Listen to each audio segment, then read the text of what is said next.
And you're very welcome indeed to Zimmer Biomet Park, Kissogue, for this evening's live streaming of Clare County champions Eire up against St Joseph's Doora Barefield in this second round Group 1 clash, brought to you live on Clare GA TV. Delighted to be joined on co-commentary by our match analyst Joe Gary. Joe, the rain has just started to come down here in Zimmer Biomet Park, Kissogue. What kind of an evening are you expecting?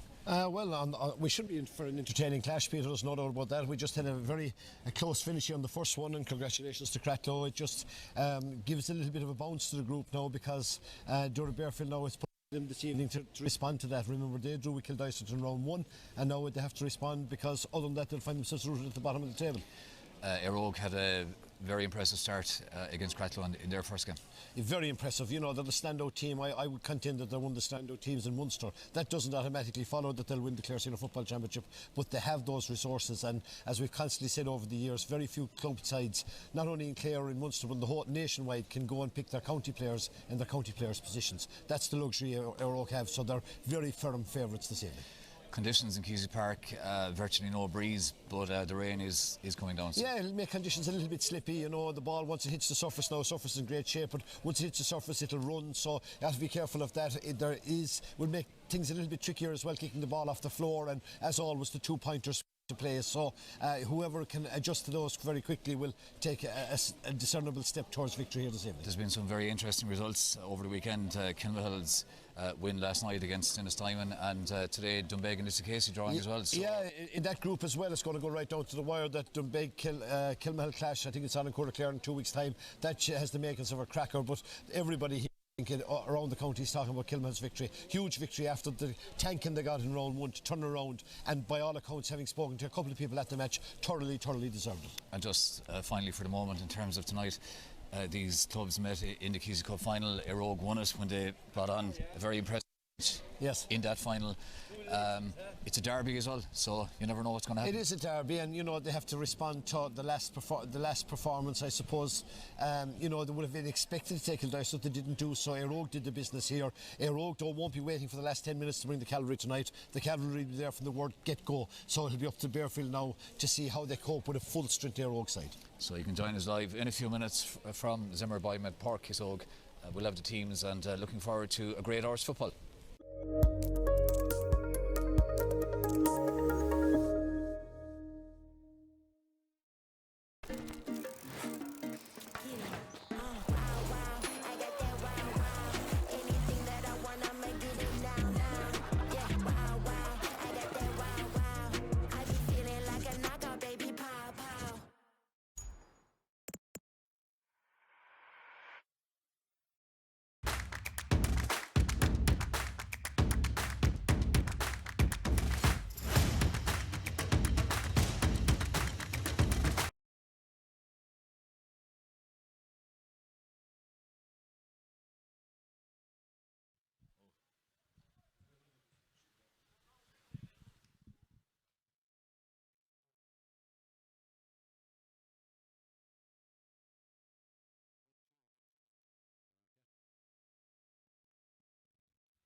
Good evening, and you're very welcome indeed to Zimmer by Mid Park, Kissogue, for this round 2 Group 1 Senior Football Championship clash in the TUS Clare Senior Football Championship between county champions Eire and their near neighbours St Joseph's, Doora Barefield. They met recently in the Keys Cup final. It went to extra time.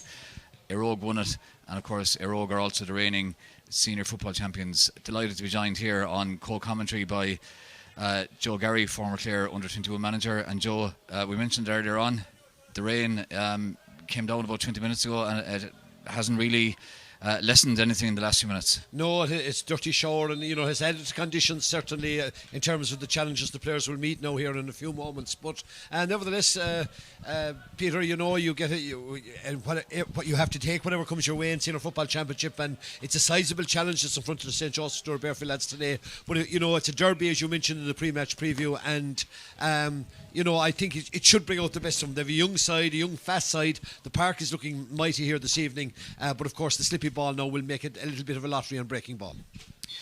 In their opening game, Eire had a comprehensive victory over Cratloe, while St Joseph's drew with Kildysart. So we'll just run through the Eire starting 15, and in goals they've got Cian Howard wearing number 1, their full back line. Now there could be 1 or 2 positional changes, but Darren Maroney wearing 18 had a good game the last day. He probably will start cornerback. Aaron Fitzgerald is full back, and wearing number 4 is Dean Ryan. The Eire half back line wearing 5, Kieran Russell. At centre back is Ika Maguero, and wearing 7, Manus Doherty. Their midfield partnership, David McNamara and Darren O'Brien. The Eire half forward line wearing 22, Gavin Murray.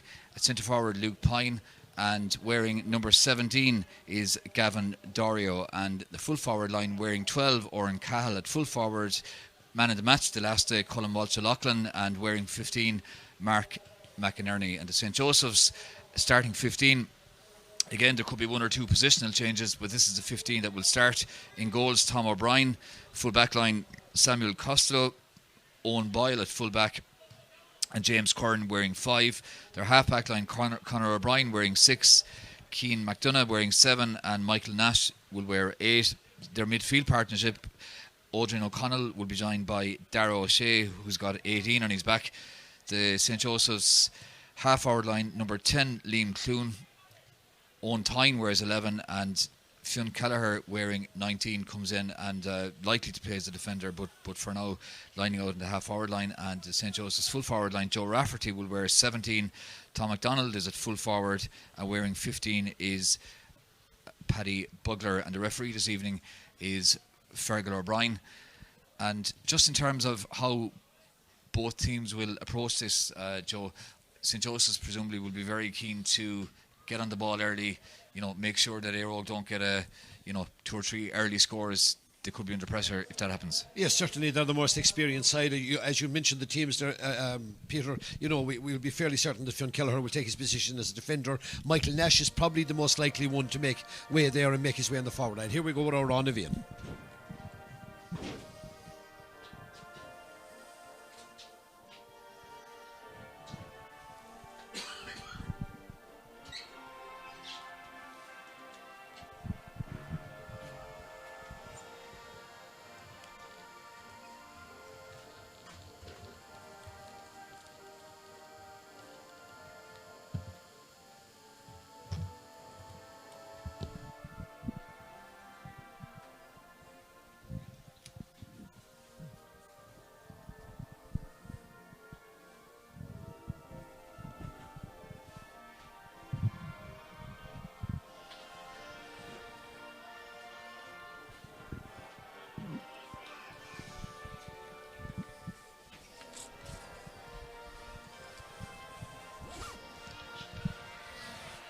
And we're seconds away from this TUS Clare Senior Football Championship Group 1 Round 2 match here in Cusack Park. And thankfully, Joe, the rain has in a fairly timely manner has ceased quite a bit. Yeah, I'd say they heard the prayers of the people that have gathered, still coming in here. I know you named Ickham there at 6. I'd be surprised if he plays there, and just as I say it, he takes his place in Lorna Parka. We expect to see him. Now, he can play anywhere in the middle 8. There will be changes that it looks like Manus has come out on 6 from where we're looking at it now, but I'd imagine he will be detailed to pick up Joe Rafferty, who will be one of the county starlets as well. So Fergal O'Brien has right beside the size 5 O'Neills, and Peter, we're underway for what hopefully will be an entertaining round 2 clash here in the TUS Senior Football Championship. So Eakin Maguire up against Tom MacDonald. The ball is thrown in, and Eakin wins that particular battle, and immediately attacking St. Joseph's down the right hand side as Eire look at it and a sign there of the conditions, because Kieran Russell spilled the first possession, first free of the evening, and it goes to St. Joseph's Doora Barefield. Yeah, and it will be probably a yellow card as well, because it was a rather, there was nothing malicious about it, but it was a really poorly timed challenge by McNamara Lorna Park, and there his first yellow card early doors, and particularly with the conditions, Peter, it could be something that could come back to haunt him. And we even saw there in the first 20 seconds the conditions, the ball with Kieran Russell, who normally doesn't spill the ball, to be honest, and then a St. Joseph's player went to ground as well. So definitely conditions early in the game. Definitely not an evening for bouncing the ball. No, and as expected, Fionn Kelleher has made his way back as well, back in a defensive role. His direct opponent will be Mark McInerney, and it's our first opportunity to congratulate Mark. Top 10 finish in the All-Ireland Senior Football Championship scoring charts as well. So when you see David Clifford's name at top of a list, and you're in the top 10, it just shows the scoring prowess of this young man from Ennis. Fionn Kelleher has the ball driving forward for St. Joseph's. St. Joseph's now trying to launch their first meaningful attack. Dara O'Shea, this is good football from St. Joseph's. O'Shea pops on the return, but the ball is spilled inside. Yeah. The referee had been playing advantage, and from maybe just inside the D, I think it's going to be a free in to St. Joseph's. I think it's just slightly inside the arc. Yeah, the shaving foam there's no point putting out the shaving foam this evening, so I think it'll be Joe Rafferty will be kicking with the Kitog 39 metres out as the crow flies from Howard's crossbar, so it could very well be first blood to the St. Joseph's boys. So Joe Rafferty off his left foot. It would be a tonic start for St. Joseph's, but it drifts as we look at it here to the right and wide. So first kick out of the evening now for Eire for their goalkeeper Keane Howard. So he's looking for a bit of movement, and there's plenty of it. Luke Pine in front of us here making a good run. Dean Ryan making a run as well. Bits of space opening up out in the middle third. Luke Pine waits for the break, but instead it's won by St. Joseph's. But Luke Pine gets a flick in and goes out over the sideline, and it's going to be line ball taken quickly by Eire. Eire now trying to put an early attack together. They're breaking forward, and it's a nice ball from Gavin Murray out to the left wing. First time ball inside. Colin Walsh-O'Loughlin has it now, taking on his man, and first opportunity of a shot. He had an absolutely super game the last day. He was player of the match. We spoke to him here live on Clare TV. And Joe Gary, he started as he left off in round 1. Yeah, lovely perceptive ball too, in fairness, by Mark McInerney in, and Oran Cahill made a run. He just made the space for him. He turned quickly onto his right hand side, and as you said, playing with huge confidence. A player I think that has plenty of potential to cut the gravy as well, to mix it as well at county level. Fine score off his right foot, and a good tonic early start for the champions. So St. Joseph's, I know it's very, very early, just 3 minutes gone, but definitely St. Joseph's will be very, very keen to not let Eire make too good a start. Fionn Kelleher has it now in the middle, so St. Joseph's trying to build something from here. Their midfielder Odrin O'Connell has it.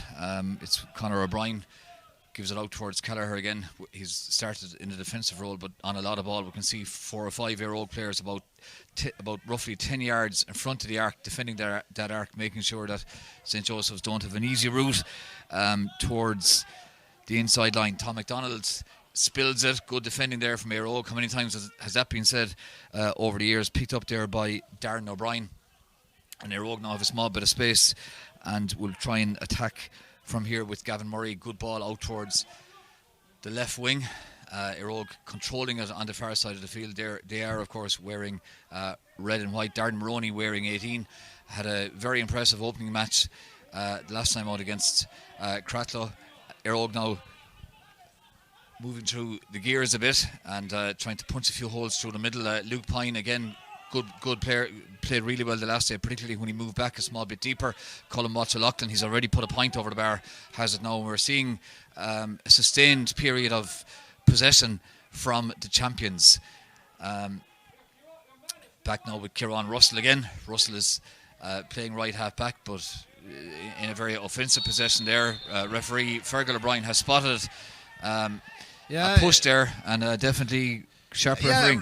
Rather silly by Kieran, the tackle, there was nothing in the tackle, and he just held his hand, and then he I think Fergal O'Brien has said, just be Cormac, young men, because on another occasion you could have got a yellow card. We've heard somebody has said a word now, and then it's a 50-metre penalty, so it's our first for the afternoon. Fergal O'Brien refereed the county football final last year, and not only that, it brings it within range because it'll be 2 metres outside the arc, which makes it a potential 2-pointer. Now Joe Rafferty kicked the last one off his hands, Peter. That one tailed to the right and wide. This is an opportunity now, though, on this occasion. I think it's going to be Paddy Bugler's going to kick it off the floor, and it will be a costly bit of mouthing for their old boys if he lands this one between the posts.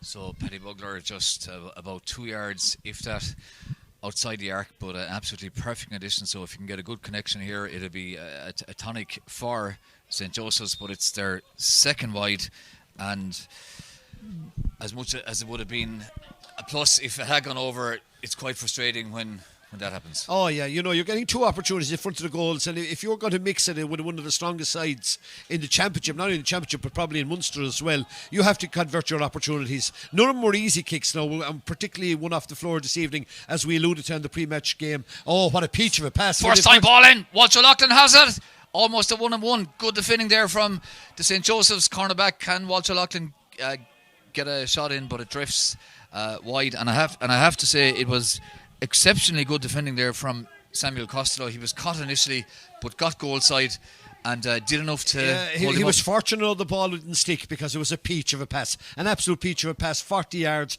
diagonal ball, and he was marked, put it in, stole away from his defender. Had he landed, it was a goal chance. The fact that it spilled and then Costello got back, and then a rather poor attempt, as they said, by Watcher-Loughlin. However, Eire Og have turned over the kick out as well. They're going marching again, and as always when they attack, Peter, they attack with 8-10 bodies, leaving only the permitted 3 back.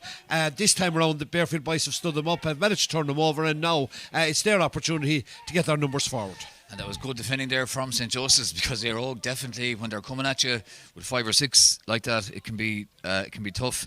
Cian McDonough now bangs the ball forward. It's one inside by Joe Rafferty. He's wearing 17. He recycles, goes deep back as far as Michael Nash.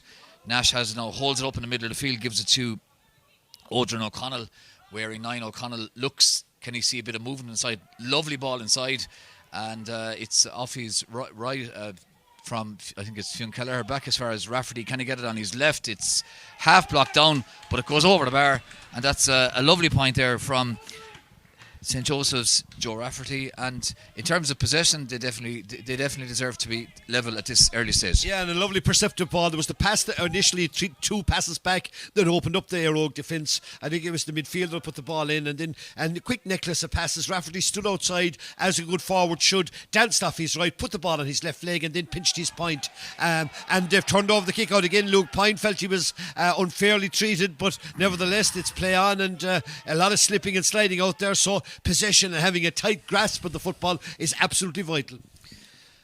St. Joseph's now attacking again. They'll be quite happy with this start. Eire Og man goes to ground. Can they work a shot here at some stage? Cian McDonough has it now, so he's being encouraged to settle a bit on it. So St. Joseph's know that they've got to be patient as well when they have possession. Conor O'Brien has it now, gives it back to their wing back James Curran, wearing 5.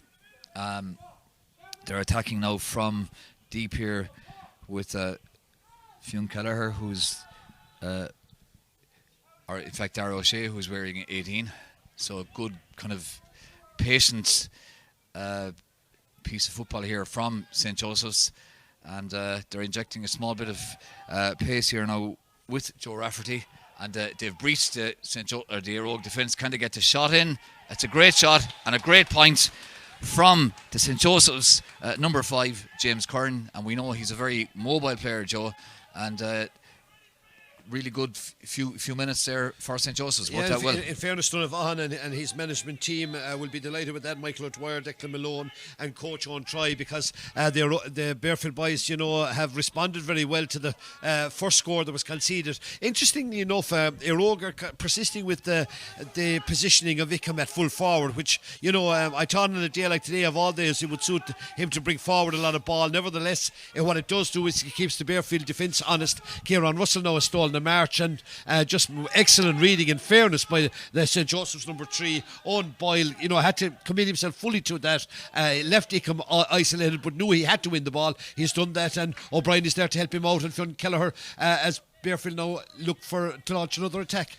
Absolutely outstanding defending there, without a doubt, from the St. Joseph's fullback, Owen Boyle. So St. Joseph's really working their way into the game. The first 10 minutes in any championship game is always absolutely vital, and St. Joseph's have at this stage settled better. Good play there from Luke Pine, overturning St. Joseph's, and then he was body checked as he tried to make progress. Fergal O'Brien is reaching for his book. I don't know, is he going to produce a card, or is it just, I'd say it's probably more than likely going to be just a tick, and that's exactly what it is. So this free in the middle of the field now going to be taken by the Eire midfielder Darren O'Brien looking for a bit of movement. Ecom is looking for it direct inside. It's directly into Ecom. He picks it up now. Can he find a runner? He does exactly that, back with Ecom, and Ecom strokes it over the bar, and he looked like a natural full forward there, Joe. Yeah, well, as his first coach many moons ago up in Skullcrease 3, I don't know if I would ever use the term as a natural forward for him, but he's just his presence alone. You can put in any type of ball.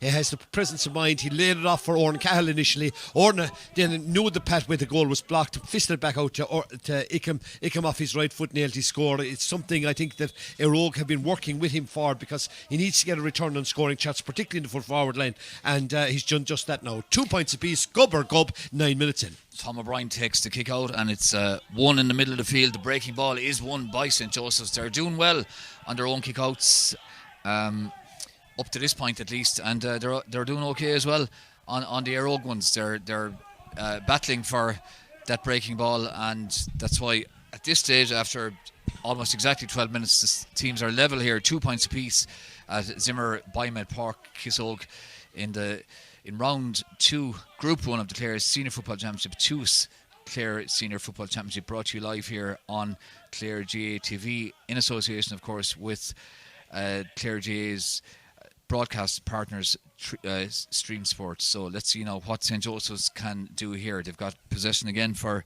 a good period of time. Joe Rafferty has it. He's already put over a point, and he's trying to create something here, but a bit of a mix-up. That was sloppy from St. Joseph's, and you just cannot afford to do that against a team like Eire. Eire now hitting St. Joseph's on the break, bursting forward on the far side of the field, and it's picked up now by their wing forward, Gavin Doria, but the ball drops short, and it's the goalkeeper is out. Did well. It's a very, very wet evening. We should built again though.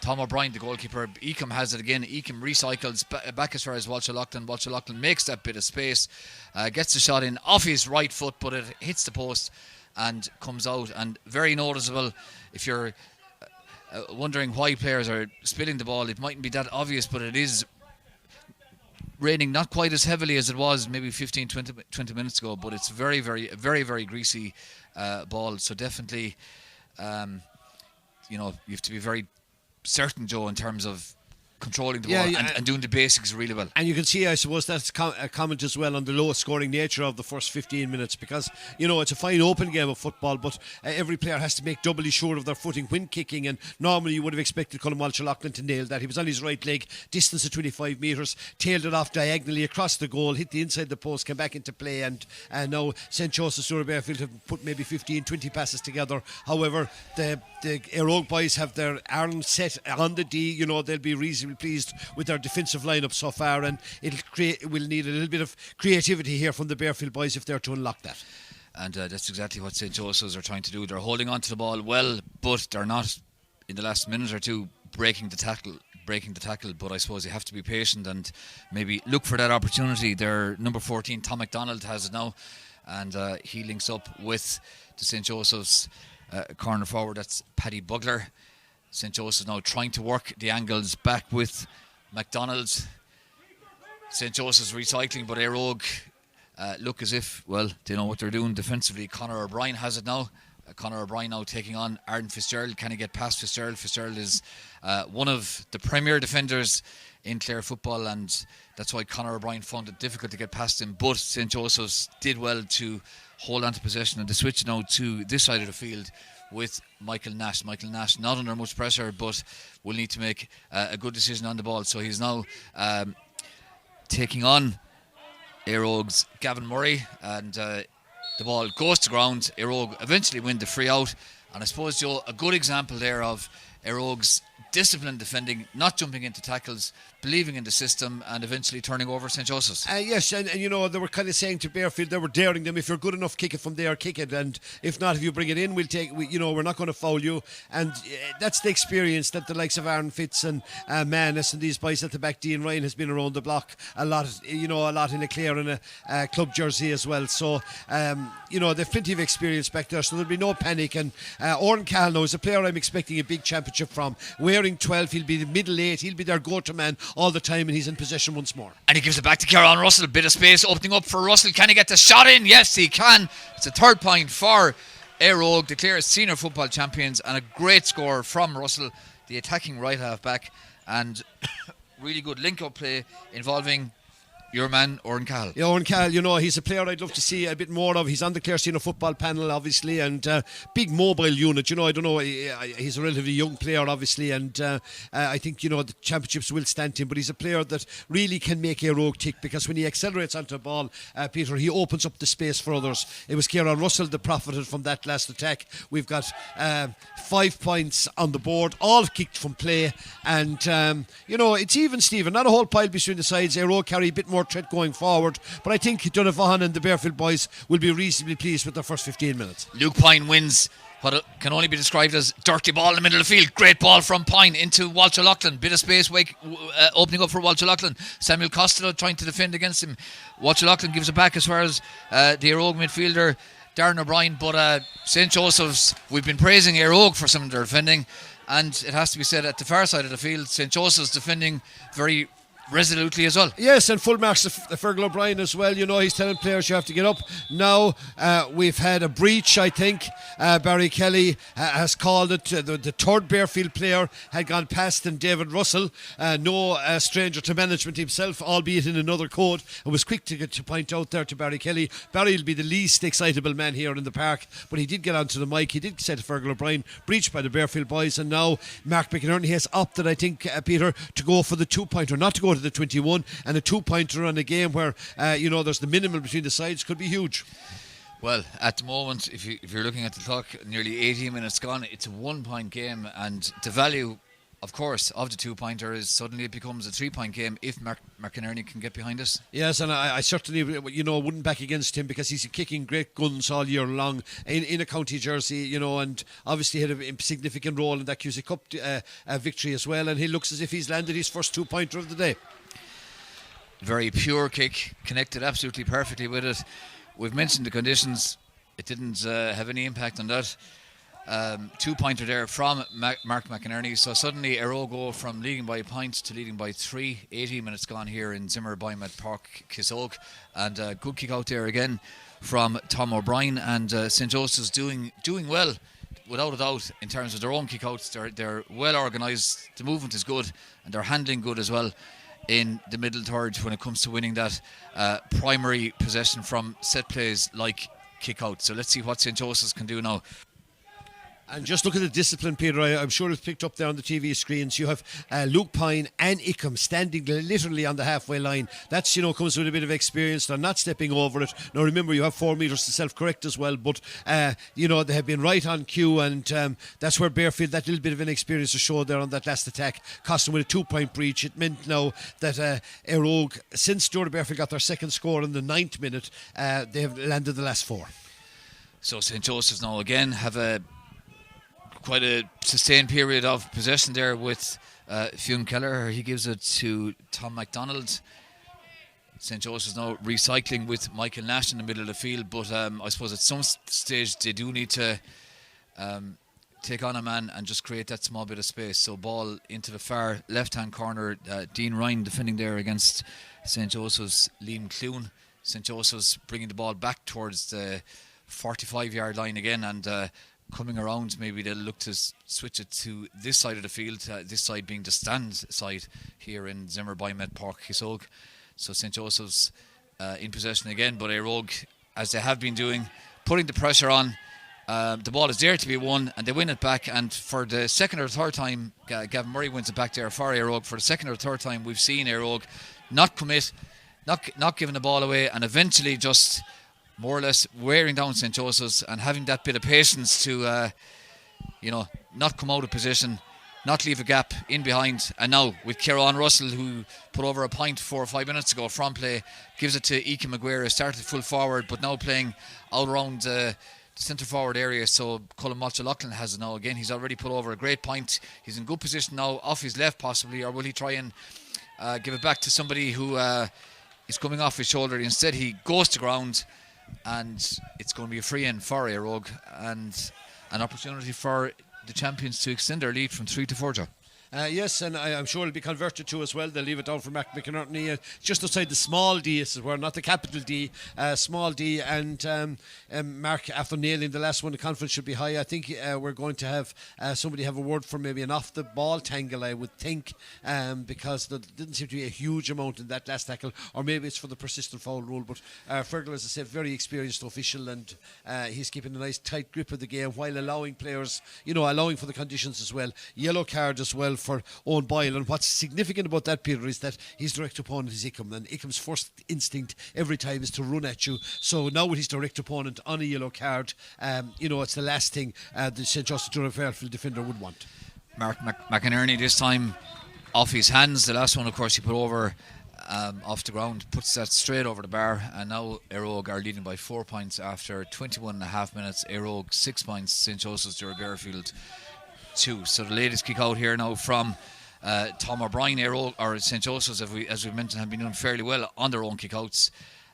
So this one now is just put down the middle, and it's a fair. It should have been it should have been a fairly easy one there for Darren O'Brien. But we have to remember the conditions. St. Joseph's win the break and burst forward there with Michael Nash, but lose possession again, and Eire give it away themselves now. So a bit of sloppiness there from both sides. Odrin O'Connell gives it there as far as Paddy Bugler. So St. Joseph's now trying to Tom McDonald trying to make something happen. McDonald has it, but 2 or 3 Eire players around him. Gives it back as far as St. Joseph's number 19, Fionn Kelleher. So can somebody do something there? Good shot from distance. Oh, that's a 2-pointer. And a super point there from Paddy Bugler, straight over the bar, and an absolute tonic. It was needed, and fair play to Paddy Bugler, absolutely super. Yes, because there's only so much going over and back a team can do. It does drain the confidence off a team if you're being turned over constantly, and then you need one of the forwards to step up. And in fairness to Bugler, not an easy kick, a direct punt kick, so not an easy kick from outside the D, but in fairness to him, he nailed it at about a metre to spare over Howard's crossbar, and we're back in. It's just back to a 2-point game again, and we're 22 minutes 56 seconds into the first half. So really good score there, and St. Joseph's now did well initially, and it was very, very good defending there from Keane McDonough, and he was fouled eventually. Free taken quickly, and McDonough, who did so well a couple of seconds ago, overcarries Luke Pine opts for the solo and go, and Eire now trying to inject a small bit of urgency into proceedings with Darren Maroney on the far side of the field. Has had a very impressive start to the 2025 TUS Clare Senior Football Championship in his almost game and a half to date. So let's see now. McInerney now in the middle of the field with the distinctive blue boots, under a bit of pressure, does well to hold on to it, gives it back as far as Russell, gives it to Ike Maguire. Aguero looks around, gives it back to McInerney. McInerney goes a bit deeper and finds Ronan Lanigan wearing number 17. And No, Ronan. or sorry, Gavin Doria wearing 17, I should say. Ronan can't make the. What a loss he is, Peter. To the side. Obviously, Conor Becker, one of our starting 15 on the Clare senior football team, out injured at the moment. Lanigan is, but I'm sure there'll be, a few more games. Let's stay with Mark. Will it pull in, Peter? I don't think it will. First wide of the evening for Eire. In fact, it's their second. They've had 2 wides at this stage. So Tom O'Brien now looking for a bit of movement in that middle third, because when you land it, if you just put up in the air and land it, well, anything can happen. So he tries to find James Curran, but it's broken in the middle, and Eire win it back. Yeah, I'd say we're going to have 2 players gone to ground. Yeah, in fairness, and I think it was the St. Joseph Tour Barefield. I think it was clash of heads. In fact, it was Oran Cahill that's down there as well. We can only see his hind quarters from here, not from the camera angle, but I think it's Oran that's down. And it looked like it was a clash of heads. So, and on try now, the coach here from the Barefield lads, using that opportunity, calling the boys in. It's good management to avail of the breakdown. The linesman on the far side is Chris Maguire. Chris was a linesman here for the first game as well, and full marks to the team of officials. Barry Kelly and Fergal and Chris Maguire, they've all they've combining well, and hopefully now we'll have the two boys back on harness very quickly. But I think it could be in a yellow card now, because the fact that he didn't leave, they didn't get permission to go in, even though there was I'm sure Fergal O'Brien is going to have a quick word with him. So I thought, it was the right thing to do to call the players, but they remembered they have to come to him rather than he going out onto the pitch. So Fergal O'Brien coming to the sideline. I think he's going to have a word with Owen Try in front of us here, and Owen Try's got a yellow card for that. Yeah. No, it's it's kind of a needless yellow card, I suppose. But the rules are there. But I suppose only if he was doing it again, the thought process behind it was good. Get his players together, have a quick word while the breakdown in play was. But he has to remember that he can't go onto the field to play, and he has got to get the players to come to him rather than a mountain going to Mohammed. So we're back in action, and Mark McInerney pulling out, beginning to exert an influence in the game, isn't he, Mark? Putting in some nice ball, but once again excellent defending again by the St. Joseph's Tour Barefield boys. And as we approach the half-time whistle, which will be only 3 or 4 minutes ago, I think Donovan will be quite pleased with his charges. They've responded well to that early gap that Eire exposed, and could very well make it a little bit narrower now if they can profit from this attack. Michael Nash has it now for Doora Barefield, and Nash links up there with Keane McDonough. McDonough takes the return. Good urgency here now about St. Joseph's. If they could get another score just before half time, it would be a huge boost going into the dressing room. If they're only 2 points behind at this stage. So, but if they can get another score, it really would. I suppose, given that added bit of confidence going into the second half.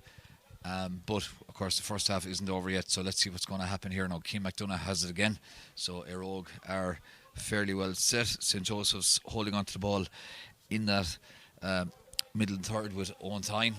Gives it back to McDonough. McDonough puts it inside there to Odrin O'Connell. Odrin O'Connell spreads it wide as far as Fionn Kelleher wearing 19.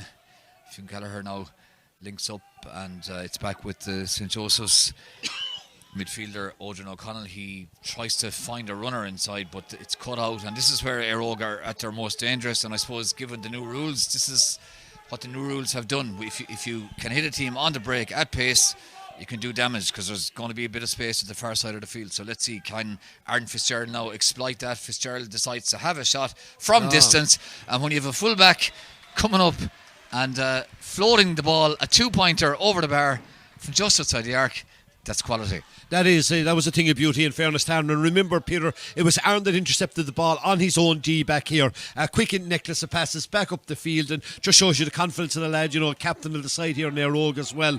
Brought home the Jack Daly in the pass before, and wants to have that feeling again to keep Jack Daly here in Innis. But very definite, composed kicking. Good 2-pointer again. Extends the lead now back up to 4. They've turned over the kick out once again. And, good teams, when they have them a bit between the teeth, they hammer the hammer, and you get the sense that Eire won't be happy with that 4-point lead going in at the interval. They'll want more. And earlier in the first half, we had been commending St. Joseph's for their kick-outs. They were doing well on breaking ball and winning primary possession in the middle third. They've lost the last couple of kickouts of their own kickouts, and that's putting them under that bit of pressure. So while we were mentioning a few minutes ago that St. Joseph's would love to go in a point or two behind, they're now 4 behind, and Eire have possession. We're a minute from the end of the 30, and we'll have 2 or 3 minutes probably of injury time. So Eire showing their experience, that bit of patience, and we know they have the quality. And let's see now, can they build something on the far side of the field now? Luke Pine on the outside of his left foot, but goes wide, third wide of the evening for Eire. And in fairness, Joe, it wasn't the greatest effort from Luke Pine, but you could see why he went for it. I mean, he was in a decent position. Yes, but his body was facing the goal. You'd like to see a fella coax off to the left hand side or the right, kick with his shoulder to the goal, who kicked the ball rather than punt kick it. Nevertheless, Luke Pine had an excellent campaign for the Clare 20s early in the year. The last couple of kickouts have gone the way of Eire. You just feel they're beginning to push on here. There are a couple of spaces or a couple of gaps opened here in the Barefield defence. In fairness to Barefield, they are swarming as much as possible, but when you do swarm on one side of the field, you got to make sure you don't leave gaps on the other side. And there's a lot of gaps on the far side of the field. Mark McInerney now trying to expose that. McInerney bursting forward, Eire looking dangerous, and the opportunity here now. And what an absolutely fabulous goal from Manus Doherty. That space opened up on the far side. McInerney won it, timed his pass to perfection. Doherty off his shoulder. A couple of minutes ago it was a 2-point game, Joe, and it's been quite a turnaround. It's now 1-8, Eire 1-8, St. Joseph's 4 points, and a 7-point game. We just mentioned, when you're on top, when you have the momentum, you hammer the hammer if you're able to. And Eire just showed that. And Manus has lined out, has given many good performances. We've given him man of the match on a number of occasions, in a saffron and blue jersey. And first time I've seen him score a goal of that quality, though, that was simply superb. And Dad from Donegal, mothers from Shra, I'm sure they're here shouting him on because, he's one of these players that gives, a lion-hearted effort every time he goes out. He saw the gap, he accelerated into it, and then a peach of a goal, in fairness to him, a quality finish that any forward in the county would be proud of. Yeah, it certainly was an absolutely top class finish. He's an exceptional defender, but defenders often think that maybe they could make a forward the odd time as well. Manus Doherty definitely showed on that occasion that he has that quality. That's why Eire lead now at this stage by 1-8 to St. Joseph's, 4 points. St. Joseph's need to do something here now. We're a minute and a half into injury time, and referee Fergal O'Brien decides that that's enough. And Joe, scores of course are the most crucial commodity in any game. When St. Joseph's were just 2 points down about 4.5 minutes ago, they would have been very, very happy with things. They would have been very pleased with that, but you don't get any prizes for being 2 points down in 28 minutes. You have to see out the half, and in fairness to them, the Eire boys, they played to the final whistle, and that goal in 2 points has really, swung a big momentum swing. In fairness to the Eire and the county champions, and you just feel that that Barefield, just their body language going off the field, it's like as if they're facing the inevitable, and the Donovan and Owen Troy and Declan Malone, they'll have it all to do now to rally the forces, because 1-8 to 4 points, given the conditions, given the nature of the game that is. Now, in fairness to, in terms of the group games, Peter, it will still come down to that St. Joseph's Cratloe game, because everyone expects, I suppose, Eire to go through unbeaten, and then with the draw, it'll come down to a scoring difference unless they can rescue it. So they're still very much in the championship. That third place is a huge pot to play in, and I'm not giving up on their chances here, but at the moment they're playing second fiddle to an Eire team that, let's face it, have not yet got out of third gear. And Joe, just very finally before we take a break for a half time, if you're in the St. Joseph dressing room, it's probably fairly quiet in there at the moment. What are you saying? Well, your leaders are saying, lads, we're going to get back to doing what we can do well. We have to get shots off. We have to get the Howard inside, Keane Howard inside their own goal, kicking out the ball. Because, in fairness, Barefield have done quite well on the kickouts. They've done reasonably well. They've done quite well on their own. Last couple of minutes, okay, I've got a bit askew, but nevertheless, they have to get shots away, because carrying the ball into a fairly vaunted defence like Eire possess, and with Aaron calling the shots at 6, and they have players all over the shot. And when you turn turnover, Paul, and you've the likes of Oran Cahill and Manus and Kieran Russell steaming forward. We've seen them all do it. Remember Manus lining out here in the half-back line. Aaron Fitz has come up. That's 1-2 from your half-back line alone. It just shows you what you're up against. So you get nothing for quitting, Peter. You have to keep going. Barefield don't have it all to do. It's half-time. As you can see, Eire leading St. Joseph's by 1-8 to 4 points. It's round 2 in Group 1 of the Clare TUS Senior Football Championship, coming live here on Clare GA TV from Zimmer Biomet Park, Kissogue. We'll take a break and we'll be back very soon with the second half.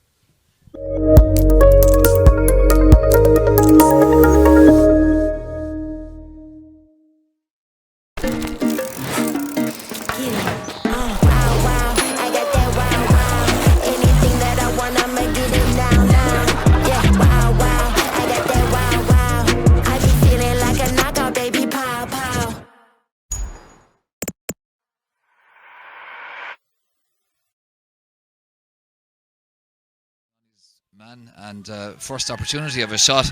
He had an absolutely super game the last day. He was right from, I think it's Fionn Kelleher back as far as Rafferty. Can he get it on his left? It's half blocked down, but it goes over the bar now with Joe Rafferty. And they've breached the Eire defence. Can they get the shot in? It's a great shot and a great point directly into Eacom. He picks it up now. Can he find a runner? He does exactly that, back with Eacom, and Eacom strokes it over the bar. Go to man all the time, and he's in possession once more. And he gives it back to Kieran Russell. A bit of space opening up for Russell. Can he get the shot in? Yes, he can. It's a third point. In a county jersey, you know, and obviously had a significant role in that QC Cup victory as well. And he looks as if he's landed his first 2 points. It's the last thing the St. Joseph Barefield defender would want.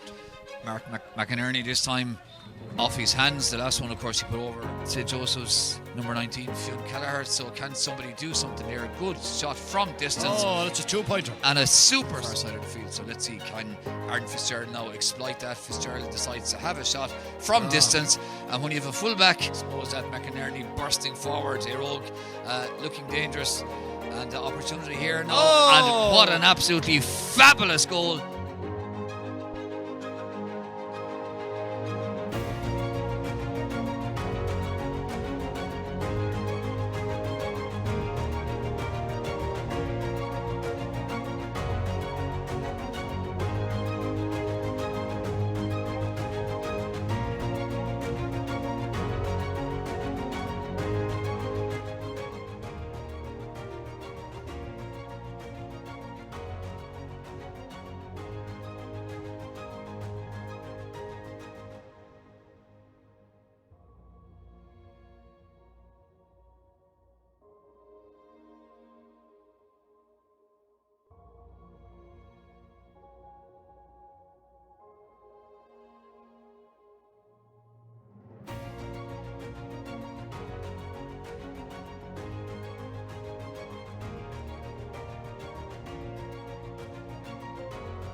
for second half commentary coming live here on Clare GATV of the Clare Senior Football Championship. Eire, the champions, up against St Joseph's, Doora Barefield, and leading quite comprehensively by 1-8 to 4 points at half time. St Joseph's are already out, and Joe, it would be remiss of us not to mention what has been an extremely difficult time for the St Joseph's club and the wider community. The very untimely death of Vanessa White and her 2 children. It's certainly, it's heartbreaking, and I'm sure I wasn't in Barefield today, no, but I know the whole community out there have rallied, and indeed all the neighbouring parishes as well have rallied as best they can in what are truly tragic circumstances. To see 2 young children being buried with their mother, it's just heart-wrenching scenes. I think that people it'll take a long time if you can ever come to terms with such a tragedy. So just a quick reminder of the first half scorers. Eire, Mark McInerney put over 3 points, including 1 2-pointer. Manastarty scored that goal that we mentioned and that you saw highlights of at half time. Aaron Fitzgerald, he of course is the Eire fullback, put over a superb 2-pointer as well. And the other Eire scorers in that first half, Kieran Russell, Colin Mochalocklin and Ikem Aguero, all putting over a point each. And Eire had just 3 wides in that opening half, winning 5 out of 6 of their own kick-outs, so about an 80% return in terms of kick-out retention. The St Joseph's scorers of their 4 points, Paddy Bugler put over a 2-pointer, Joe Rafferty and James Curran put over a point each. St Joseph's kicked 2 wides. Their percentage return on their kick-outs is in around 50%, so definitely an area I would imagine they'd be looking at, or they would have been looking at half time. So we're Fergal O'Brien ready, looking around, and throws the ball in there between Ikem Aguero and St Joseph's Dara O'Shea. So the ball breaking in the middle. Who's going to win it? St Joseph's do win it. Dara O'Shea picks it up well.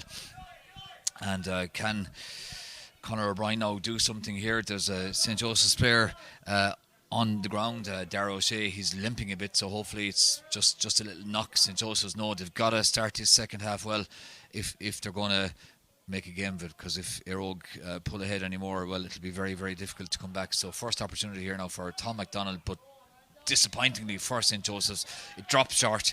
And Eire, always you see that urgency, they inject that bit of pace into their game when the ball spills and they pick it up. David McNamara has it now back with Aaron Fitzgerald. Fitzgerald has, as we've mentioned, put over a 2-pointer. So Eire now trying to build from the back, and the man who scored an absolutely super goal, Manastarty, shows that pace again, bursting forward on the far side, gives it to his intercounty teammate Mark McInerney. McInerney now taking on Fionn Kelleher. Good football there from McInerney and from Eire.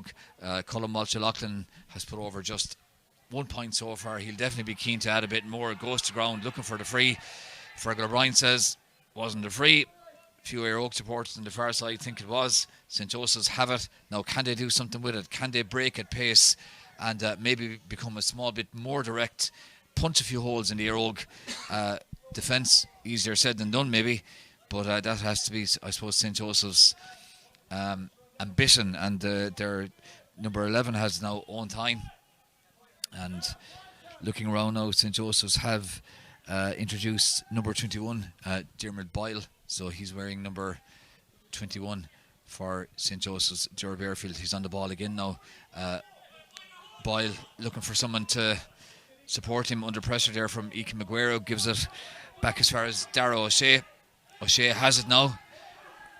Has a small bit of time to get the head up, but St Joseph's on a lot of ball, Joe, but just not making much progress. Yeah, we spoke about it half time, getting plenty of possession and the possession stakes, but it's about, breaking that Eire defence, and Eire will be quite content to leave Barefield go over and back in the middle third of the pitch. But you can see Kieran Russell, it's either Kieran Russell or it'll be Aaron, will hold the top of the D, and they'll invite the Barefield lads on, so they just have to get someone to break the line. They're holding possession well, but there's no line breakers in it, and maybe just now Conor O'Brien has stepped through, and maybe he might have created a little bit of space. In fairness to O'Shea, the midfielder, that O'Shea's put in a good shift, working very hard, winning a lot of dirty ball, and maybe now Barefield can profit from distance.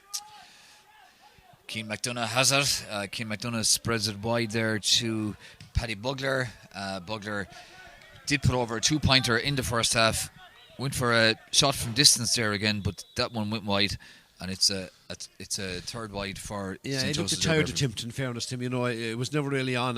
Maybe it was something that said at half time, lads, we have to start shooting. Now it's better to have been shot up here than been losing the ball to a team like Eire and have the keeper set it out, so kick it out, so you have an opportunity now to set. Howard, we've seen plenty of him in underage football. He's well able, and he's taking over from kind of a legend in Eire and Shane Daniels, who's gone up to take the managerial bib from Paul Madden, and it's really been much of a muchness, hasn't it? Eire haven't let their standards drop. A club that obviously have big dual mandate in terms of their commitment to hurling and football as well, but have been really the shining lights in Clare football over the last number of years, and are, I think, justifiably favourites in a lot of people's minds. It's interesting kick-out strategy now for Howard, because Eire have obviously stacked this side of the field. If they're doing that, I would imagine that's not where the ball is going to go. So we can have a quick look maybe over at the far side and see, will it be Kieran Russell or Ickham that'll be summoned because we've it's like a group of lads going to a party here. There's about 20 of them here in a short space, and in fairness, he's going to land out in the just middle to prove Joe Gary completely wrong, he lands just a the ball move, and he's got away with it. Exactly where Gary said the ball wasn't going to go. Ike Aguero has it now, goes to ground, holds on to the ball.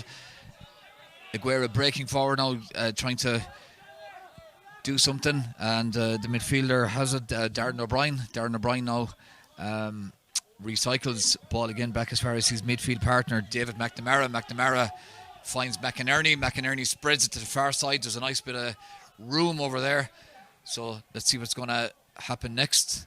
I think that's Dean Ryan on the far side of the field, and if McInerney can get it on his left foot here now, you'd fancy him to, well, maybe be in a good position, but he decided not to take on the shot, and instead Eire have tried to work it a bit closer in. Good block there from the St. Joseph's defence. Yeah, James Curran outstanding, a full in block, and threw himself at the boot. And now this is where Barefield, if they're going to profit, Peter, these are the type of moves straight from the attack to from defence to attack. Thought there was a free there, and again, as I said, Darragh O'Shea put himself about this fella. He's gutsy in his application, because it's a lot of dirty ball he's chasing down, and I think he's taking a knock on the ankle for it. But key thing now is Barefield end up getting a shot off up here at the upper end at the Aldi goal here in Páirc Uí Chaoimh. Ball played into the corner, and I think Bugler should be winning it. Yeah, he has won a sideline maybe 45 metres out from the Eire goal. A player I've been very impressed by in the two games today is the Eire player who got a hand in there, Darren Maroney. So let's see, what can St. Joseph's Doora Barefield do? Michael Nash spreads it to the far side of the field. Odrin O'Connell tries to find somebody. Can St. Joseph's maybe create an angle to get the shot in here, and from distance, that's a that looks good. It's really good effort there from the far side of the field, and Keane McDonough, and he's a man that's been on a lot of ball. He has, and O'Keane would have played a lot of football on the half forward line in previous years. Often saw him lining out at 11 for county teams and that, so well accustomed to kicking in. That's a fine score. A couple of yards further out, it would have been a 2-pointer. It is a 1-pointer as it registers. Let's look at the kick-out strategy this time round. They're keeping all of us guessing, not only the Barefield boys, but I think, is it going to? No, it has worked out. No, it hasn't. They're brave kickouts, in fairness, by Howard, but I think Manus Artist and McNamara, David Mack, have managed to turn it over once again. It has to be said, they're a fascinating study, the Eire kickouts. You can see they have a lot of work put into it, and but let's see now, can St. Joseph's a bit of space up here at the far side, but it's very hard to win a ball if you're a lone attacker, Joe, as was the case that time with Paddy Bugler, and there's 4 Eire defenders around you. Yeah, well, you have to get your body in line for it, just the slightest touch, and Dean Ryan has been around the block since Methuselah was a child, so Dean, will be well able to read those situations. I heard a goal chance above, Peter. Colin Walter Loughlin, he's in, but decides to not go for the juggler, and Eire recycle. McInerney has it now he's about 25 yards out, off his right, not off his favoured left, and it drops in. No problem to the St. Joseph's goalkeeper, Tom O'Brien. Now, St. Joseph's, if they can get the next score, Keane McDonough now got the last one. He's breaking forwards. Tackle there. Good defending from Gavin Murray. And when you see a wing forward or someone in the middle third putting in that kind of effort, it really does. Well, as the defenders would love it. Luke Pryno, can he get a shot off his left? He puts it wide. The shot wasn't the best, but the work rate there from Gavin Murray was superb. Yeah, Gavin is great. You know, open a couple day and take a Harish and Juve, and that's what Gavin does. He brings a huge degree of honesty. He does it in the county side as well. A former Westmeath Senior Football Championship winner. I'm nearly sure about that, and he's definitely got a one or two in the Rogue locker as well. So multiple championship winner is Gavin. Gives you everything that has to be offered to the cause, and you know does a lot of the unseen work. But Rogue will be a bit. I'd say Shane Daniels won't have been overly pleased with some of his attacking options, and on a couple of occasions there, just a little bit casual. You know, on another day you'd expect the Eire boys to be pushing out that lead now to 10 or 11 points, and what they're doing is they're leaving Barefield in the game, albeit hanging by their coattails, but they're still in the game, and as evidenced by Keane's last point from distance. If they were to add to that, and if they were to get a green flag, well then it'd be game on, but they need more of that from whence the last one came.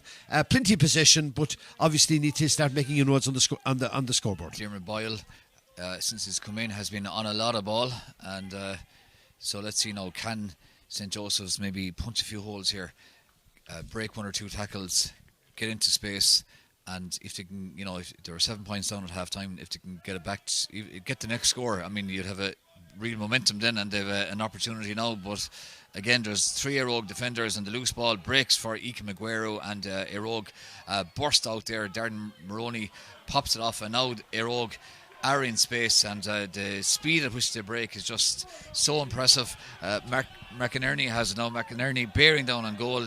Opportunity for him definitely to kick off his left foot straight over the bar, and that's his 4th point of the game. It's now 1-9 to 5 points. And Joe, that was just such a good example of... Yeah, I was going to say it's a perfect cameo, of how the game is going. Barefield huffing and puffing, not breaking down their Rogue defence. Dean Ryan closed the door before the danger, ever really presented itself. And, straight away out O'Brien accelerated, really added pace to the attack when he got the ball. The Rogue midfielder, Darren O'Brien, or Darren Joseph O'Brien, if I have to give me his full title, I found out that before the game, and accelerated into the space, and it left Mark with as easy a score as he's going to kick from in the Clare Senior Football Championship, unopposed, 25 metres out off his left leg, just angled over the bar, and keeps Rogue quite a healthy distance ahead. So what can St. Joseph's do here? Owen Boyle has it, gives it to Conor O'Brien. Small bit of space now in front of O'Brien, and O'Brien goes to ground, and definitely a free. St. Joseph's going to take it nice and quick. Is it a 2-pointer option? Is it he's only about 2 or 3 metres beyond, maybe 6 metres beyond the 45. So normally you'd be looking at a keeper or somebody like that would offer you, because they need 2-pointers to get back into the game. Now it looks as if Bugler, he kicked one off his hands early doors, a 2-pointer. He'll be kicking this one, I'd imagine, off the floor. The last one he kicked off the floor didn't go as well, so it'll be interesting to see what options the young Barefield man will kick with. Kick 50, 47, 48 metres out as the crow flies from their road goal, and it would be a score that the Barefield boys badly need.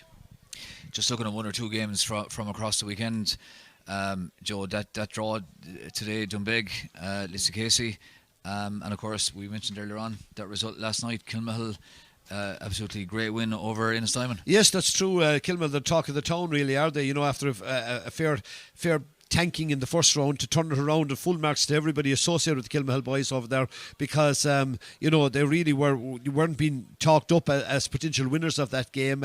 Worrying times maybe for Innisdiamond, because they would have felt maybe there was a little bit of complacency there, but that's not taking anything from Kilmahill. They fought on their knees for that victory, and it has put them very much in contention now to go out, to get out of the group. They'll have a big clatter with Dunbeg in 2 weeks' time, and as you said, Dunbeg have something, will take a good bit of joy in the fact that they rescued that, and we're just going to stay with Bugler. He's kicked it. Outstanding. Outstanding score, in fairness to the lad. Absolutely super. 2-pointer there, or 1-pointer from. No, two. No, it is 2, but the white flag was waving there for a sec. So, definitely a 2-pointer. Excellent stuff there from Paddy Bugler. It was badly needed. And what it does is it keeps Barefield in the game, because Eire, have been casual. I don't think.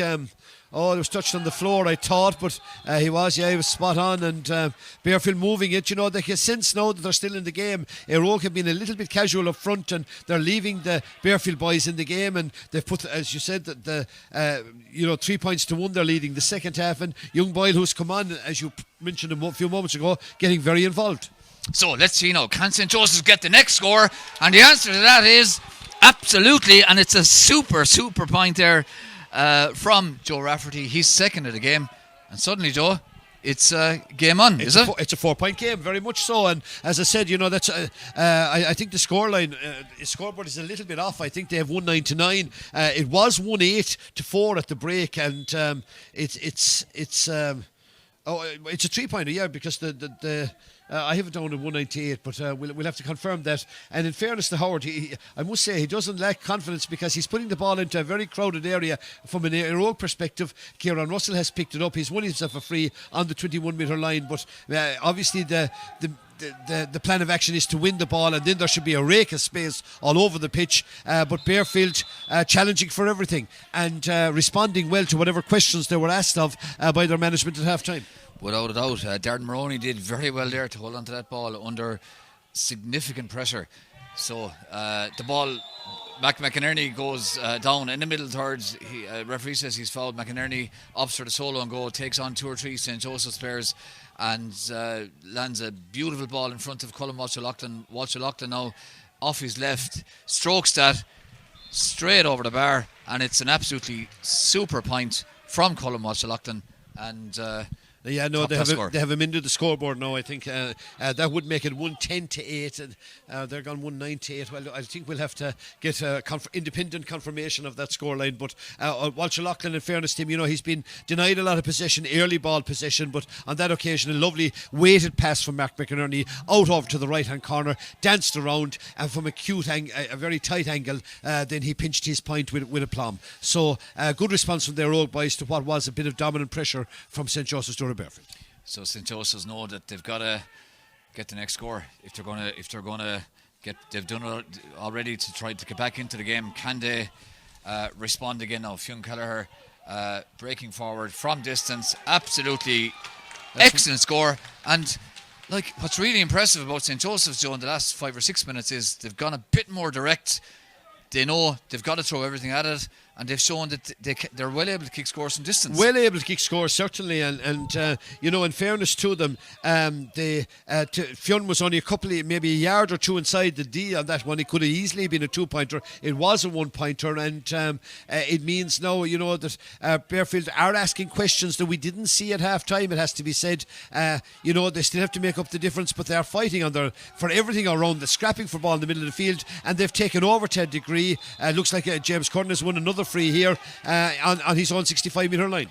Great stuff there from James Curran. Michael Walsh has it now.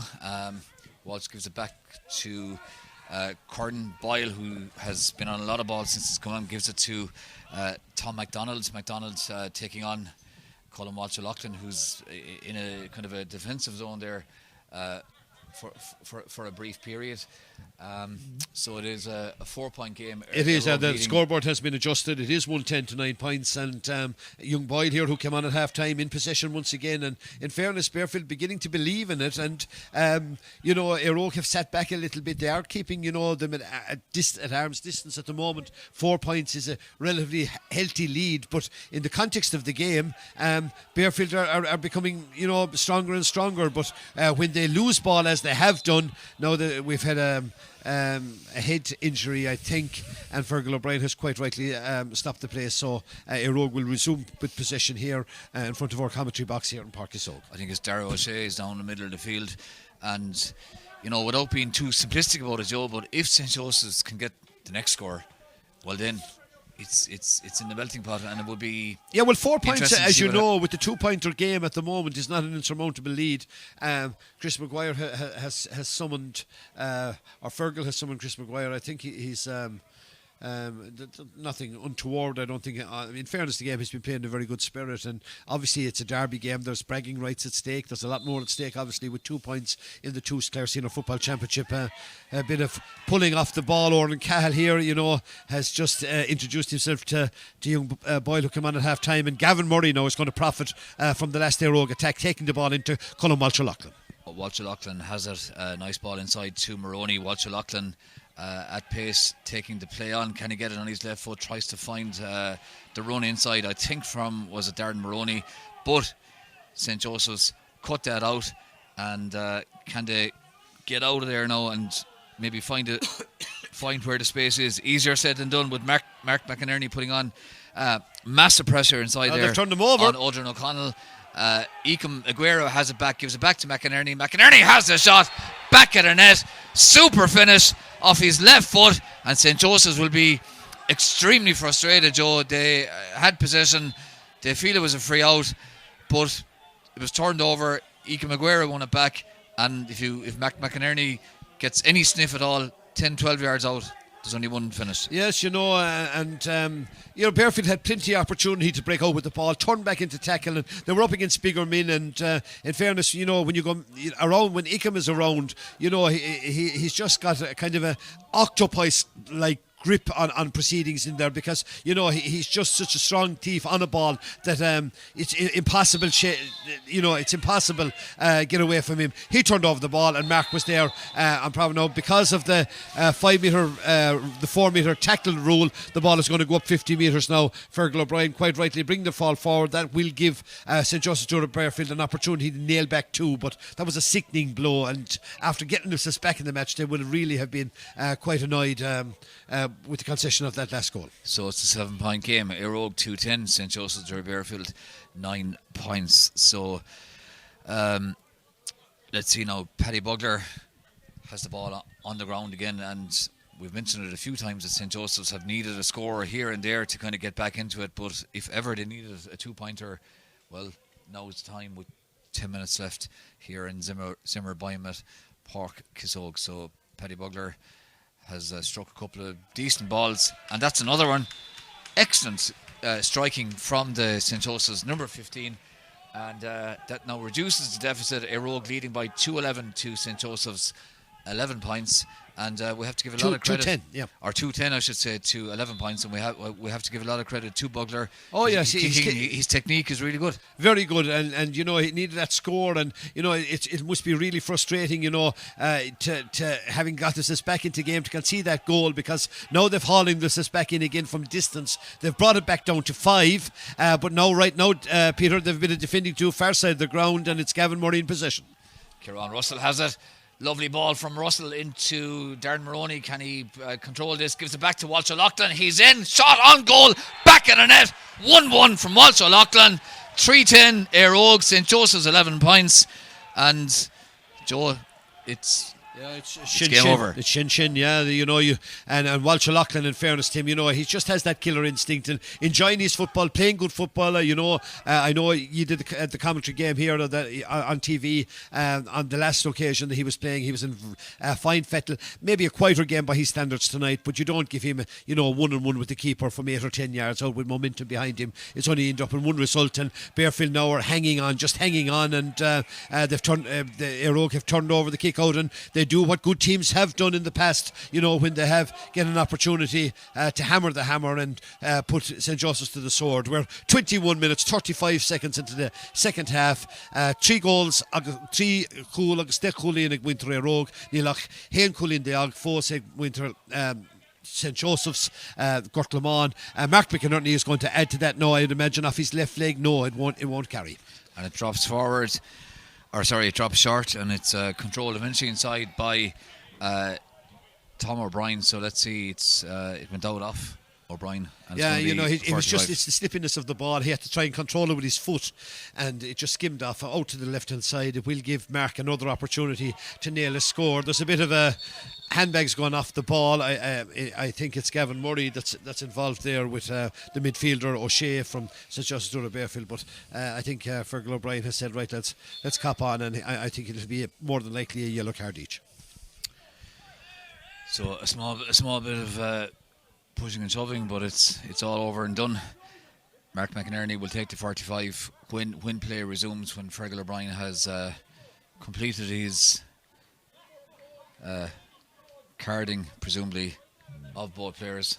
So just about 7 minutes left now at this stage. The rain, Joe, beginning to drift down again. It was very, very heavy before the game. Thankfully, it went away for a while, but it looks like it's coming back. Yeah, it's a bit of a scrub that's coming in from the Atlantic. Peter, you and I are both West Claremen, so we're born and reared this dirty scrub that comes in, and it's like as if it's not raining yet you're soaked. So it has added, but in fairness, we've had a much better second half in terms of football than we saw in the first half. Good open football, some excellent scores kicked, and we might yet see another one now here from the prodigious talent that is Mark McInerney. 3 goals and 10 on the scoreboard so far. Mark is well capable, and Peter, you should be right in line with this. He'll angle from left to right, and it goes wide, a couple of feet wide there from Mark McInerney, so the score remains as it was. Eire 310, St. Joseph's 11 points. So for St. Joseph's to have any chance of getting back into this, and the odds are fairly long, they need to. Yeah, but Peter, it's worth remembering that St. Joseph's or Barefield, because of that draw in day one, scoring difference could yet have an important part to play. And see who goes out of the group, who goes into relegation. So every score that they get to narrow that gap could yet be crucial. Very impressed, I have to say, with young Boyle that came on there at half time for the Barefield boys.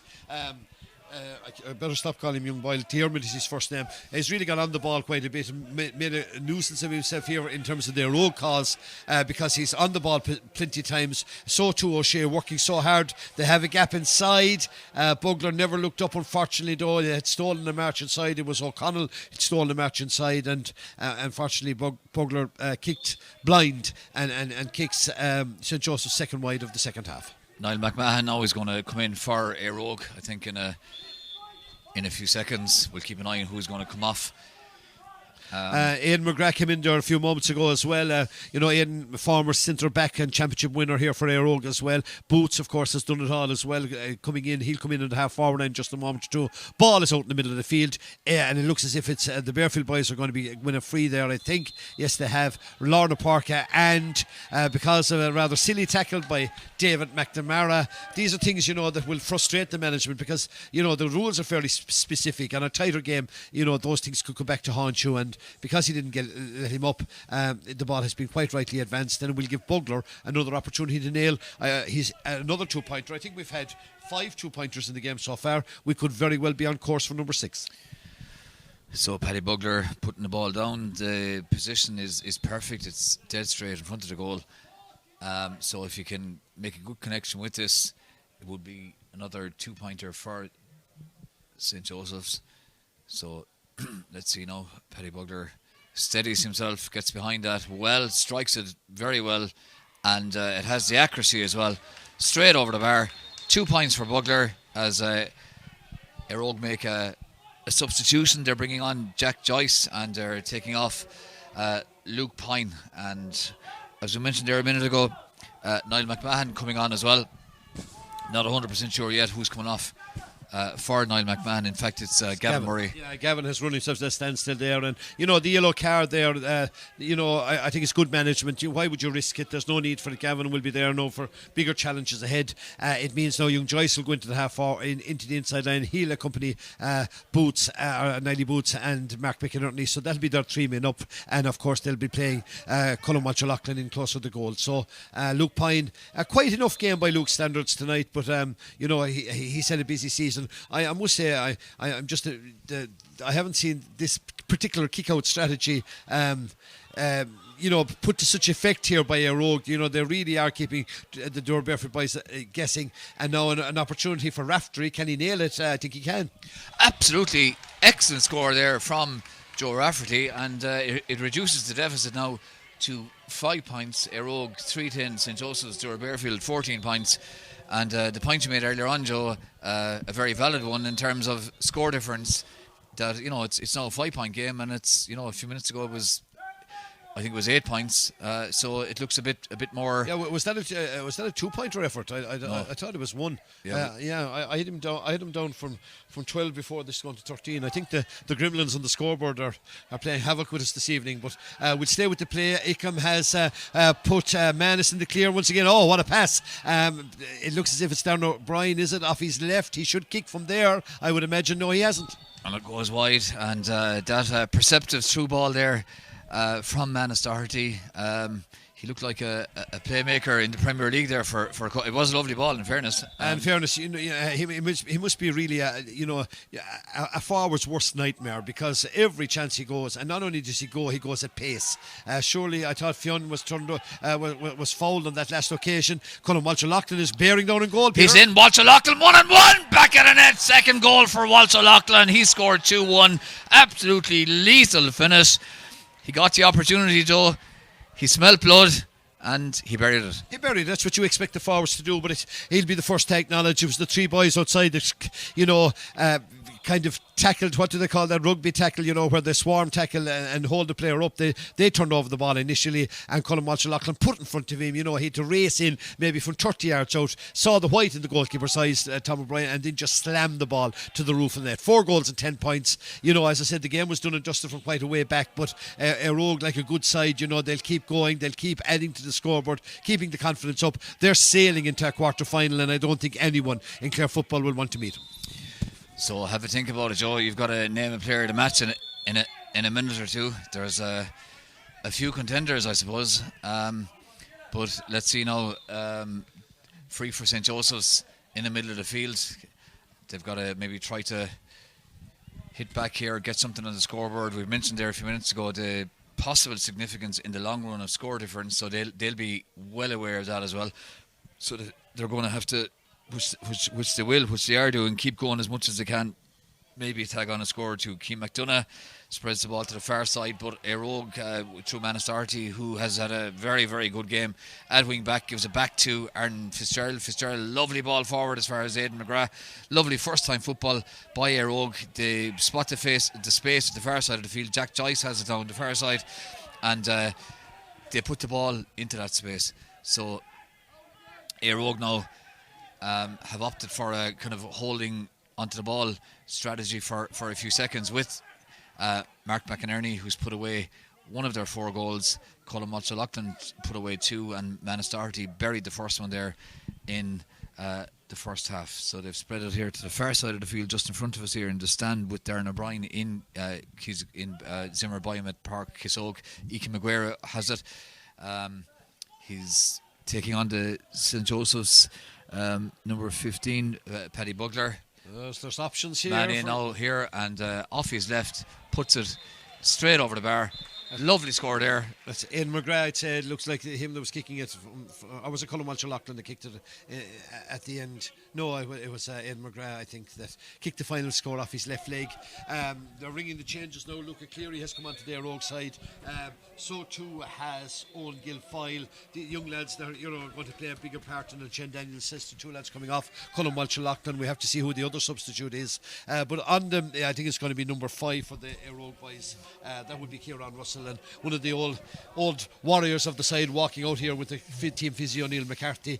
He says, "You've your bit done. We'll get you ready for next round." And just on the men of the match, Peter, I think all the contenders are coming from the Eire side. When the game was a contest, they would just upped it a little bit, and Barefield, they allowed Barefield stay in the game for maybe longer than Shane Daniels would have liked, because Barefield, good character shown by this young side from Barefield, but when you concede 4 goals in 11, you're only going to end up with 1 result. However, man of the match for this evening's live game here on Clare Football TV, if I can give it that term, we will. I'll have to award it that outstanding defender and one of the goals of the season, early contenders for that, Mr. Manus Doherty. So we definitely won't complain with that one. That goal he scored, they scored 4. He scored the first. Tom Curran now from distance bangs it across. There was a small possibility there that the in-rushing St. Joseph's forward might have got a fist to it, but he didn't. There was good goalkeeping there by Keane Howard and Ike Maguire, who has spent a lot of the game as an attacker, has it on the far side of the field and gives it to the player of the match, Manus Doherty. Doherty breaking forward, and Eire now, can they pick off another score to put, I suppose, the cherry on top of what has been a fairly decent cake. 3 minutes of injury time. We're just gone into, we've had 2.5 minutes already, so we've only got about 30 seconds left. So let's see now, can Eire just create that chance of a shot. Jack Joyce spots the opportunity, bangs it over the bar, and that is Eire's 12th point. 4-12, 24 points. St. Joseph's 14 points. It's a 10-point game, and Joe, it's quite comprehensive. St. Joseph's did have a bit of a spell in the early maybe stages of the second half where they... Yeah, well, they had brought it back to 4, and were playing quite well, had a bit of momentum, but didn't concede a goal, and after that it really has been one-way traffic. And you're playing the county champions. If you give them goal chances, they're going to be there to profit from them. And it hasn't been an outstanding display by any means from Eire, but plenty to work on from their point of view. But they'll be delighted. And I think what will be most pleasing, Shane Daniels, is the lads have kept going. He's brought on some substitutes, and they've really got stuck into the action. You can see there's good competition for places. Remember, they line out today. Tonight as well, without one of their county players, and I would imagine that Shane will be quite pleased that his team are motoring nicely, and the form they're playing on the route to a definite quarter-final place. Ed McGrath has it, gives it back as far as Gavin Dario gives it inside to Eire's Darren O'Brien. O'Brien spreads it into the middle of the field to his midfield partner, who's David McNamara. McNamara has it. Eire now looking to just, I suppose, add to their fairly healthy scoring difference as it is, but there's no need for anymore. Referee Fergal O'Brien calls a halt. That's it. Game over here in Zimmer Biomed Park, Kissogue. Comprehensive victory for Eire Ennis over St. Joseph's. They're Barefield. They're near neighbours. It finished Eire 4-12. St. Joseph's 14 points. And Joe, it was quite comprehensive in the end. It was comprehensive. It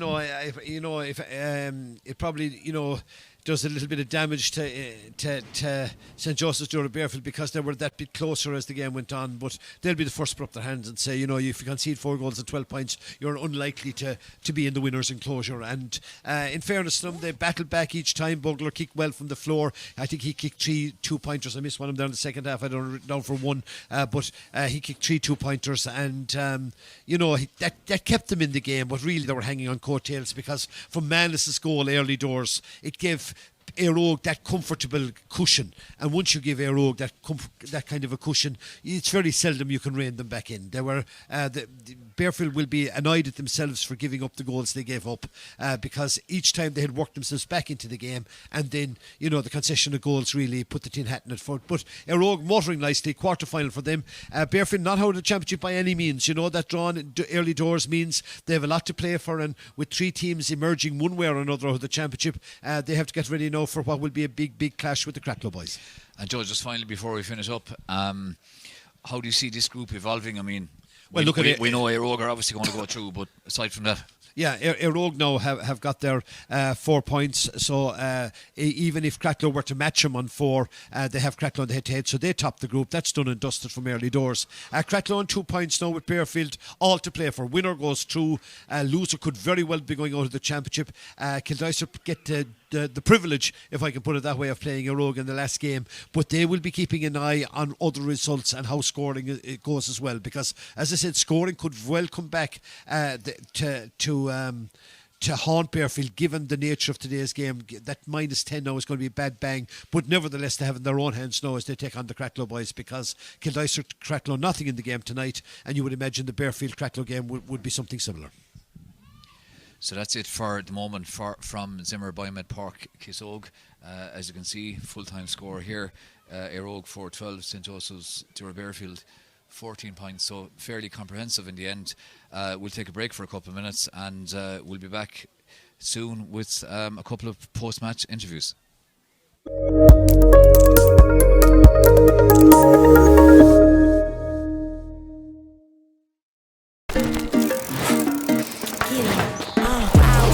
I got that wow. Anything that I wanna make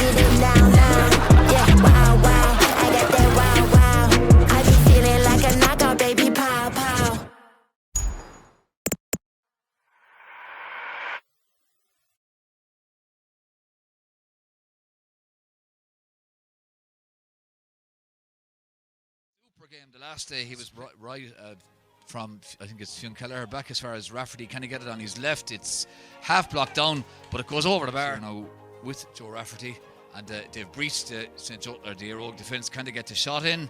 It's a great shot and a great point directly into Eacom. He picks it up now. Can he find a runner? He does exactly that, back with Eacom, and Eacom strokes it over the bar. Go to man all the time, and he's in possession once more. And he gives it back to Kieran Russell. A bit of space opening up for Russell. Can he get the shot in? Yes, he can. It's a third point. In a county jersey, you know, and obviously had a significant role in that QC Cup victory as well. And he looks as if he's landed his first 2 points. It's the last thing the St. Joseph's Barefield defender would want.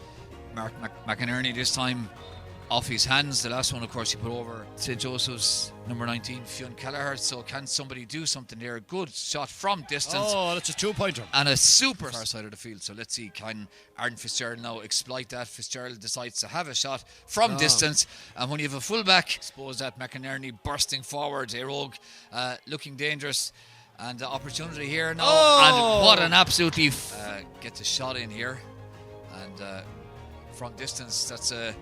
Yeah, that looks good. It's really has now McInerney bearing down on goal. Opportunity for him definitely to kick off his left foot straight over the bar. And you know, we'll take a good bit of joy in the fact that they rescued that. And we're just going to stay with Bugler. He's kicked it. Outstanding. Outstanding score. Very involved. So let's see now. Can St. Joseph's get the next score? And the answer to that is absolutely. And it's a super point. And Walter Loughlin now off his left strokes that straight over the bar, and it's an absolutely super point. They respond again now. Fionn Kelleher breaking forward from distance. Absolutely excellent score. Aldrin O'Connell. Eacom Aguero has it back, gives it back to McInerney. McInerney has the shot back at the net. Super finish. Pork Kisog. So Paddy Bugler has struck a couple of decent balls, and that's another one. Excellent to Darren Maroney. Can he control this? Gives it back to Walter Loughlin. He's in. Shot on goal. Back at the net. 1-1 from Walter Loughlin. You know, Paddy Bugler steadies himself, gets behind that well, strikes it very well, and it has the accuracy as well. They really are keeping the Doora Barefield boys guessing, and now an opportunity for Rafferty. Can he nail it? I think he can. Absolutely. Was fouled on that last occasion. Colin Walter Loughlin is bearing down in goal. Peter. He's in. Walter Loughlin 1-1. Back at the net. Second goal for Walter Loughlin. Paddy Bugler. There's options here. Man in now here, and off his left, puts it straight over the bar. Loved. So let's see now. Can Eire Og just create that chance of a shot? Jack Joyce spots the opportunity, bangs it up.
first one, but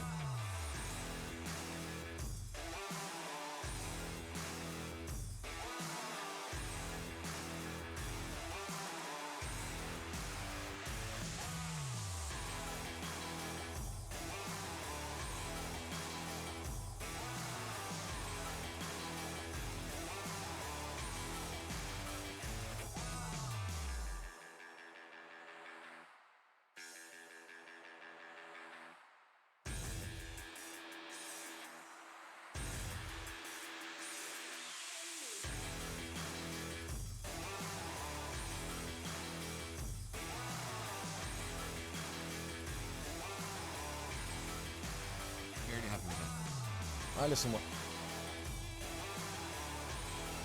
obviously extremely happy. Parts of the game we weren't too happy with. There was things we should have done better, things we did really well as well. So loads to work on, and I've said that from word go. We get to work with this squad every second week, so hopefully we can build as we go. I noticed one thing even about the substitutes. I saw Jack Joyce at some stage, he got a lovely point, but he put in a really good tackle at one stage as well. You could just see that they're obviously geared up to work as hard without the ball as with it. Yeah, listen, I've said from word go, somebody asked me what kind of team do we want to be remembered for. We want to be remembered for working as hard without the ball as we do with the ball. I thought in the tackle today, I thought we were very good. I thought we tackled hard, and yeah, kind of pleased with that aspect of it. Probably should have minded the ball a bit better at times. You know? The 4 goals, Manus' goal was a ripper. I suppose Colin Walsh-Loughlin showing his, he's a predator, isn't he, in front of goal. He gets a chance like that. The same with Mark. Yeah, listen, we know we have the forwards that can do damage if they get the right ball. It's just getting them that ball and getting them into the right positions as best we can. Like Manus has been getting into those positions for the last number of years. I think last year he had 4 or 5 goal attempts, and I think they were all saved or else just wide. So he's running into a bit of form at the moment. All right. And Shane, just finally, you're in control of the group at this stage. Tougher tests to come, I suppose, in the games ahead, but you must be quite happy. A manager is never 100% happy with everything, but just must be fairly happy. Yeah, listen, we're fairly happy at the moment. We have a few weeks now that we can work on. We've killed Eire in 2 weeks.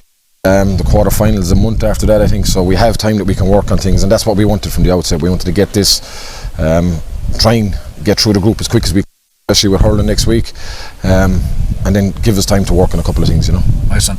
Shane, thanks very much. No bother. Thanks, Peter. Cheers. Thanks.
Joined now by the Clare GATV player of the match, Manus Doherty. Manus, comprehensive win and a great goal for yourself, I have to say.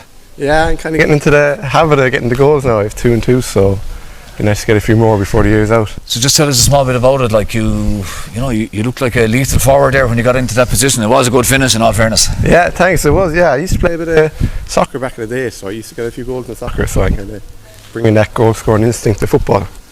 You're enjoying wing back? Yeah, it's good. I was actually lighting out a corner there today, but I was kind of just going as if I was a wing back. Yeah. Whenever I can, let someone else cover me and go with the new rules. Yeah. And I was just going to say, with the new rules, like having that ability to, as a team, any team, to kind of break forwards, bit of pace, it really does open up teams at the far side. Yeah, it does, yeah. And if we can get our shooters on the ball and get a few twos as well, like Barefield did against us, we'd be going well. Barefield, in fairness to them, maybe for a 7 or 8 minute period there in the second half, got a couple of 2-pointers. There was a small bit of momentum, but then you got those goals. Colin Walsh-O'Loughlin, by his own standards, maybe wasn't quite as involved as he was the last day. He still scored 2-1, and Mark, of course, buried the goal as well. Sure, Colin and Mark are lethal forwards. They'd be up there with the premier forwards in the county. And yeah, we definitely gave away too many 2-point frees, and Paddy Bugler was making no mistake really. He's a solid kicker of them, so that's something we definitely need to work on. But with the goals, so we did get them at key times. I felt like whenever they were coming back into the game, we managed to nick a goal and kind of keep them a few points away, which is good. And just finally, Manus, you've won the QC Cup. You got to try out a lot of players, non-county players, I suppose, up to the maybe extra time in the final. Won the first 2 games. You're building nicely. Is there still a bit more in Eire, do you think? Yeah, I think there's still a bit more in us. Gavin Cooney, Darren O'Neill and Aidan O'Connor are 3 big losses, so we're kind of trying to get players to replace them. I know it's hard to have like for like with their quality, but players are stepping up in fairness, which is good to see. A couple of lads that have been impressive, a couple of the younger lads. Darren Maroney, I think, has been good in the first 2 games. He played very well, hasn't he? Yeah, Darren Maroney's been very good. Luke Pine's been very good, very quick player. Gavin Doora came in today, did well, no complaints either, so good. Yeah. Nice one. Thanks a lot. Cheers. Congrats. Thank you. I'll get that.